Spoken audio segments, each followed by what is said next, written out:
The last time I played Ancient Dungeon VR was the 0.2 beta. There were only 2 dungeons, about 10 items, and probably 5 enemies. Now, about a year later, there's 5 dungeons, with 3 to 4 planned, what feels like over a million items, and a ton more enemies. The game just feels a lot more intense than I remember as well. Last time I played, you could just run in with basically no consequences, and almost always make it through. Never really scared me either. Now it's decently scary, and pretty unforgiving. You used to be able to find a ton of apples that would heal you for a heart, and now it feels like you've discovered the rarest item in the entire world. It is legitimately the best thing when I see anything that can heal me. For the rest of the video, I'm gonna call Ancient Dungeon VR just ADVR, because Ancient Dungeon VR is a very long name. ADVR is one of the only good roguelike dungeon VR games out there. Sure, there's games like Legendary Tales which are absolutely fantastic. Like, don't get me wrong, I absolutely love and adore Legendary Tales. But ADVR just has an entirely different atmosphere to it that I really enjoy. ADVR has a really good weapon combo where you have a sword or a crossbow and a dagger. Since there's no real open areas, you can't really use the dagger too much before the enemies get close. I really like this dynamic because it doesn't feel forced, even though it may actually be. The dungeons in this game are really diverse. They all feel and look very different, and the enemies reflect that.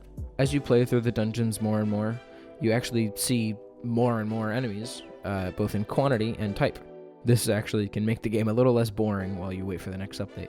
The items also help with this. There are a ton of items. These include upgrades, activatable upgrades, orbs, and food. There's a lot to tackle here, so let's just start with the upgrades.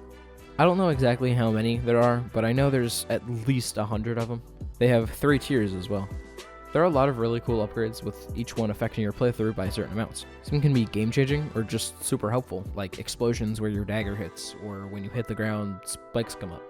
And some can be minor things, like increasing your crit chance by 5%, or slightly increasing your evasion. You get upgrades when you complete a dungeon, and you can also find upgrades throughout the dungeons. I really do love the upgrades. They add a lot to the game and just make it so much more fun and enjoyable. I mean, this was my reaction to getting this bike upgrade.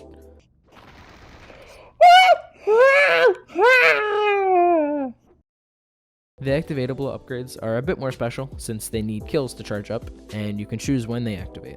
There's 17 of these, and they can range from something as simple as using one to produce a random orb, or something like gaining a random upgrade. I find these to actually be pretty useful. The orbs are actually pretty cool too. There may only be 12, but they make the game pretty fun. I just wish I got to see more of them, since the only ways I know you can get them is through the merchant and locked chests. They're all pretty good. All you need to do to use them is just throw them on the ground. There's nothing really to talk about with food. There's only 4, and the only difference is the amount they heal you. They don't do anything else. Something you can find in the dungeons is the merchant. The merchant presents you with 3 items, and there's also a stat for the discount that he gives you on said items. This item can go into the negatives, which will make the cost more than they're actually worth. In the old betas, you could actually just walk in and kill him, and there would be no consequences. Now, if you kill him, you go into a boss fight. This boss fight's actually really cool from what I've seen, except I accidentally killed him because of a god mode upgrade that I had gotten because of a mod. I accidentally ran into him since I was too fast, and I got no footage of the fight because I got that upgrade, so then I just one-zapped him. There's an insight shop as well. You can use this to get permanent modifiers on your runs. You get insight by completing runs, and the more things like items and journal pages you find, the more insight you get. There's also an augment shop where you can use beast blood to augment and power up your weapons. You get beast blood by beating the boss in the 5th dungeon, which serves as the final boss as of now. There's bosses for every dungeon, actually, but they're not as complex as the final boss. I love every boss in this game for 2 reasons. You can't cheese them, and they all have great attacks. They all feel like they fit in with the dungeon that you fight them in. The enemies leading up to the bosses are also great. There's a lot of them, and they all match the theme of their respective dungeon. Most of them have very unique characteristics. I'm not going to go over every enemy since there's a lot, but an example of unique characteristics are the slimes. In the 1st dungeon, you have regular slimes where they just do melee attacks.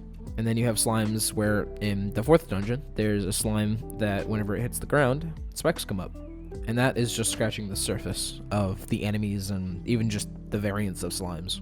The art style of this game, if you couldn't tell, is voxel art. A lot of people say that this style is overdone, with games like Minecraft and Terraria inspiring thousands of others to make games that have the same sort of style, and that does seem true, but ADVR feels like it breathes new life into the voxel style. And I think that has to do with kind of just the particles and overall atmosphere of the game. It can get pretty scary, actually. During my first few playthroughs, I got spooked a decent bit. Fuck you. Oh my god, that's getting really close. Okay. Hello? Ah!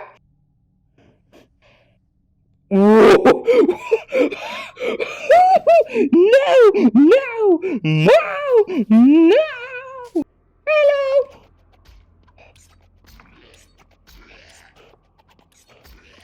How do you have like sound effects? Ah!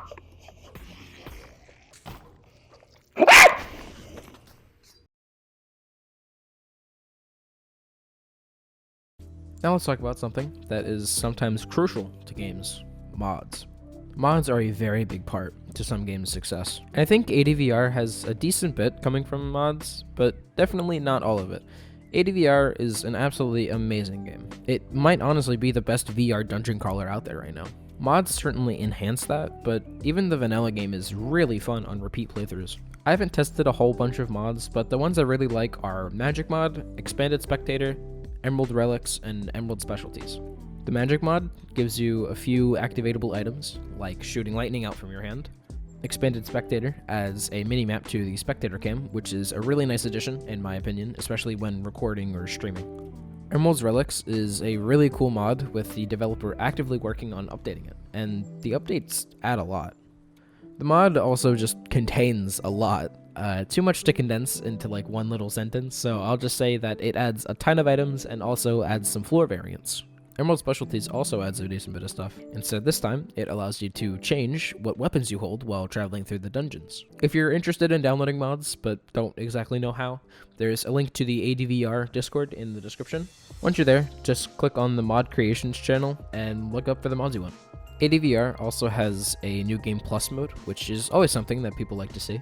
The game is actively being worked on and has a long way to go, so if you're following this game and want to know if it's worth the $20 price tag on Steam, then just know that there's a lot of content already in the game, there's a lot of content coming, and the game has a fairly active modding community that makes some seriously cool stuff. Thank you for making it to the end of this video. I'm very thankful for all the support on my last one. It's definitely a challenge working on so many things at once, but I really like making this style of video, and I'll only get faster and better. Thanks for watching. See ya.